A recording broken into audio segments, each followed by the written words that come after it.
Senhor esteja convosco. Ele está no meio de nós. Proclamação do Evangelho de Jesus Cristo segundo Lucas. Glória a vós, Senhor. Naquele tempo, os 2 discípulos contaram o que tinha acontecido no caminho e como tinham reconhecido Jesus ao partir do pão. Ainda estavam falando quando o próprio Jesus apareceu no meio deles e lhes disse: "A paz esteja convosco." Eles ficaram assustados e cheios de medo, pensando que estavam vendo um fantasma. Mas Jesus disse: "Por que estáis preocupados? E por que tendes dúvidas no coração? Vede minhas mãos e meus pés, sou eu mesmo. Tocai em mim e vede. Um fantasma não tem carne nem ossos, como estáis vendo que eu tenho." E dizendo isso, Jesus mostrou-lhes as mãos e os pés, mas eles ainda não podiam acreditar, porque estavam muito alegres e surpresos. Então Jesus disse: "Tendes aqui alguma coisa para comer?" Deram-lhe um pedaço de peixe assado. Ele o tomou e comeu diante deles. Depois disse-lhes: "São estas as coisas que vos falei quando ainda estava convosco. Era preciso que se cumprisse tudo o que está escrito sobre mim na lei de Moisés, nos profetas e nos salmos." Então Jesus abriu a inteligência dos discípulos para entenderem as Escrituras e lhes disse: "Assim está escrito: o Cristo sofrerá e ressuscitará dos mortos ao terceiro dia, e no seu nome serão anunciados a conversão e o perdão dos pecados a todas as nações, começando por Jerusalém. Vós sereis testemunhas de tudo isso." Palavra da salvação. Glória a vós, Senhor. Pelas palavras do Santo Evangelho, sejam perdoados os nossos pecados. Então, meus irmãos e minhas irmãs, nós, neste terceiro domingo da Páscoa, nós somos convidados a refletir um pouco mais ainda, e durante todo este tempo pascal, a respeito da condição do ressuscitado e o que ela diz para nós, e o que a ressurreição de nosso Senhor diz para a nossa vida. É muito interessante perceber que as leituras elas são muito interligadas, de tal maneira que aquilo que Jesus disse aos discípulos, de que era preciso que se falasse da conversão, do perdão dos pecados e da salvação, e que isso começasse a acontecer por Jerusalém, se cumpre na primeira leitura do livro dos Atos dos Apóstolos. E falar de conversão, falar de perdão dos pecados, é dizer também da importância de se viver os mandamentos. Na segunda leitura, na carta de São João, nós temos uma realidade muito interessante. O autor da segunda leitura, o autor desta carta, ele chama a atenção para uma realidade que todos nós cristãos precisamos ter no nosso coração. Não adianta dizer que sou cristão, não adianta dizer que sou católico, não adianta apenas dizer que vou à Santa Missa ou faço as minhas orações. Eu preciso viver os mandamentos. Eu preciso produzir frutos. Porque de que adianta ser um cristão, mas ser um cristão estéril, um cristão que não produz frutos? E é muito interessante perceber que na realidade da carta de São João, existiam no meio da comunidade, no meio daquela comunidade, alguns membros que eram gnósticos, era uma forma de se ver o mundo, de se ver a vida que era um pouco diferente. E estes gnósticos, que se diziam cristãos, acreditavam que eram cristãos, eles entendiam a vida da seguinte maneira: quanto mais iluminado eu sou, menos eu preciso destas coisas. Então, para eles eram perfeitos, não precisavam nem seguir os mandamentos, eles já eram perfeitos, e quanto mais perfeito, mais a possibilidade de que se seria salvo.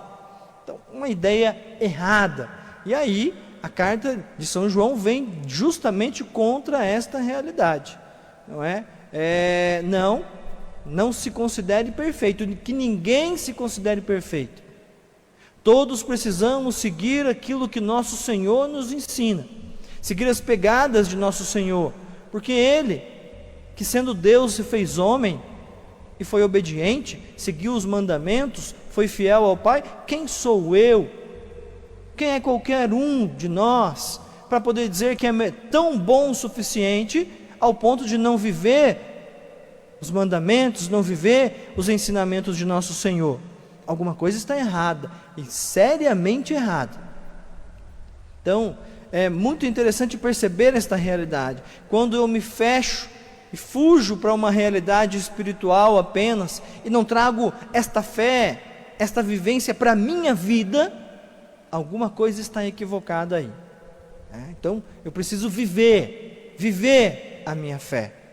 E a partir do Evangelho, quero chamar a atenção para duas situações importantes. A primeira delas é os discípulos que têm a sua dificuldade de acreditar na ressurreição de nosso Senhor. Hoje, para nós, é muito fácil acreditar, porque nós temos uma caminhada de 2000 anos da igreja, que foi aprofundando, pela força do Espírito, pela inspiração do Espírito Santo, fomos aprofundando no conhecimento a respeito da ressurreição. Sabemos tudo? Não, quase nada, mas nós conseguimos compreender melhor, nós vivenciamos melhor, nós celebramos melhor esta realidade. Na época dos discípulos, eles não entendiam o que estava acontecendo, eles não entendiam direito nem o que era a ressurreição.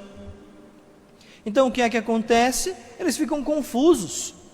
É interessante perceber que é difícil para eles acreditarem. Eles sentem medo, eles ficam admirados, eles ficam alegres, e até isso os atrapalha de acreditar. Isso é muito próprio na Sagrada Escritura. Nós vamos perceber que desde o início da Sagrada Escritura até ali onde acontece a ressurreição de nosso Senhor, diversos momentos onde existe uma manifestação de Deus, e que quem vive essa manifestação acaba ficando confuso, ou fica com medo, ou fica alegre, ou fica admirado. É natural, somos seres humanos limitados, admirando e contemplando a manifestação de um Deus que é gigantesco, admirando um mistério e que, portanto, nós não conseguimos com a nossa mente compreender, abarcar, penetrar naquele mistério. Então nós ficamos confusos. Imagina eu e você, lá no tempo de Jesus, de repente, acontece tudo aquilo, nós sendo um dos discípulos, de repente aquele que nós amávamos, decepcionados, nós estamos, não sei o que, e Jesus resolve aparecer para nós. Eu já fico admirado dos discípulos não saírem correndo. Eu ia sair correndo, já está bom demais o fato deles nem correrem. Você vê um cara, a primeira coisa que você ia pensar é um fantasma. E por que tudo isso?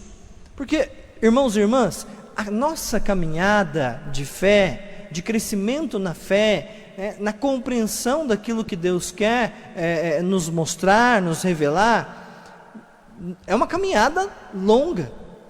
Veja, os discípulos andaram com Jesus por 3 anos, Jesus falou da ressurreição, eles não entendiam.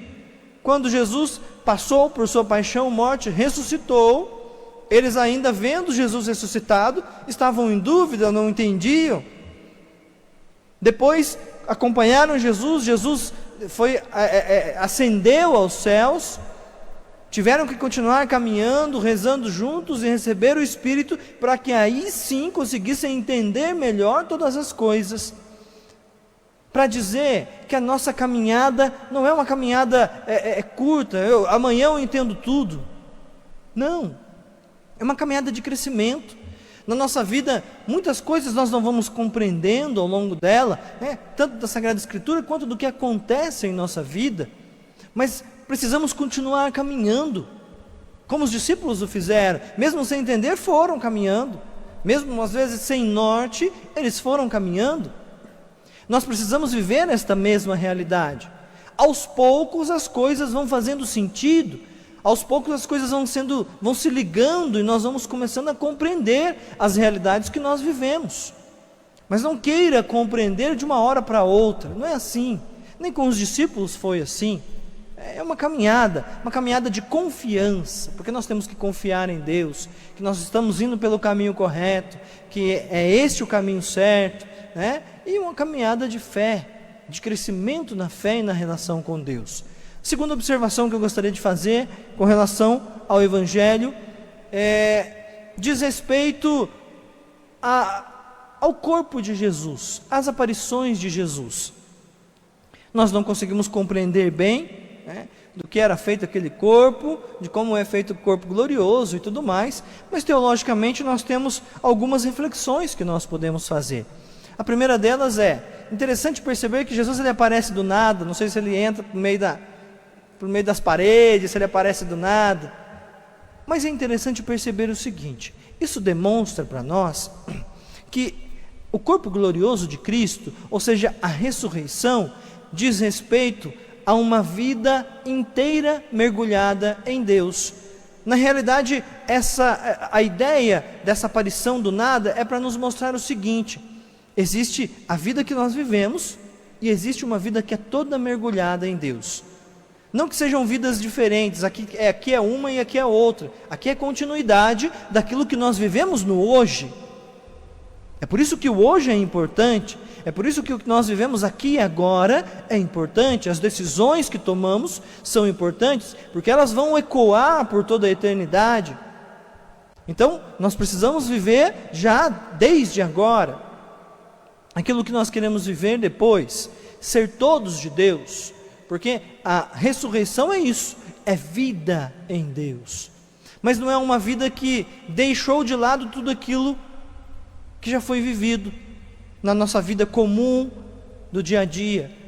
Tanto não é assim, né, que Jesus ele come com os seus discípulos. Ele se alimenta com os seus discípulos, e que tem um sentido de comunhão, para poder dizer que ele não é como que um fantasma desapegado deste mundo, desapegado desta realidade, desapegado desta vida. Ao contrário, nós precisamos estar firmes, precisamos viver aqui, já, aquilo que nós queremos viver na glória de Deus.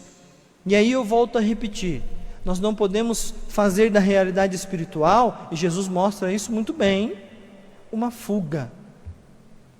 Vou rezar, mas não vou procurar um emprego, mas não vou fazer o que eu preciso fazer em casa, né?